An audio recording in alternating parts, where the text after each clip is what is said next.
Bangladesh football লিগে কাল ঢাকা ডার্বিতে মুখোমুখি আবাহনী মোহামেডান। শহীদ ধীরেন্দ্রনাথ দত্ত স্টেডিয়ামে ম্যাচটি শুরু হবে দুপুর 3:30টায়।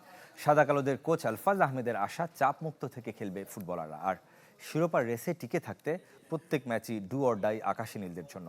এছাড়া ফকিরের পুল ব্রাদার্স এবং পিডব্লিউডি রহমতগঞ্জ ম্যাচ একই দিনে। দুটি ম্যাচই শুরু হবে দুপুর 3:30টায়। পারফরমেন্সে না হলেও নামের ভারে এখনও ঐতিহ্য আর মর্যাদার লড়াই ঢাকা ডার্বি। আবাহনী মোহামেডান দ্বৈরথ এখনও দর্শকদের আগ্রহের কেন্দ্রে।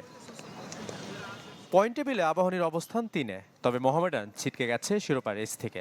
লিগে শেষ 5 ম্যাচে জয়হীন সাদা কালোরা। 6 থাকা দলটার যতটুকু স্বস্তি তার পুরোটাই প্রথম লেগে আকাশী নীলদের বিপক্ষে জয়। নতুন কমিটির পর প্রথমবার নামবে আলফাজ আহমেদ শিষ্যরা। তাদের কাছেও ফুটবলাররা পেয়েছেন আর্থিক নিশ্চয়তা।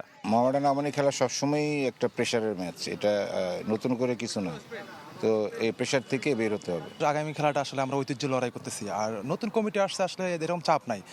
ওনাদের কথা ছিল যে আমরা আমাদের স্বাভাবিকটা খেলবো, আমরা জয় নিয়ে যাব, ওদের এই আমাদের এক্সট্রা কোনো চাপ নেই আমাদের। আবাহনী এখনও শিরোপার স্বপ্ন বুনছে, প্রতিটা ম্যাচই তাই ডু অর ডাই। যদিও লিগে গেল 5 দেখায় চিরপ্রতিদ্বন্দ্বীদের একবারও হারাতে পারেনি আকাশী নীলরা। সাদা কালোদের চ্যাম্পিয়ন করে সুলেমান দিয়াবাতে এখন আবাহনী শিবিরে। দুদলের জন্যই তাকে নিয়ে আছে ভিন্ন পরিকল্পনা। যে অবস্থানে আছি আমরা, এখান থেকে যদি আমাদের উত্তরণ ঘটাতে হয় তাহলে আমাদেরকে জয়লাভ করাটা জরুরি, এবং সেই সাথে লিগ রেসেও টিকে থাকার একটা বিষয় রয়ে গেছে। মোহামেডানের সাথে যে ডার্বি ম্যাচটা ছিল আমরা সেটা এক্সিলেন্টলিভাবে নিচ্ছি, ঠিক আছে। আমরা নেক্সট ম্যাচে ইনশাল্লাহ প্রুভ করবো, সেটা ইনশাল্লাহ আমরা জিতার জন্য 100% প্রস্তুত আছি। মহারণের আগে দুদলই পাচ্ছে fit squad. Safayet Midul, desk report.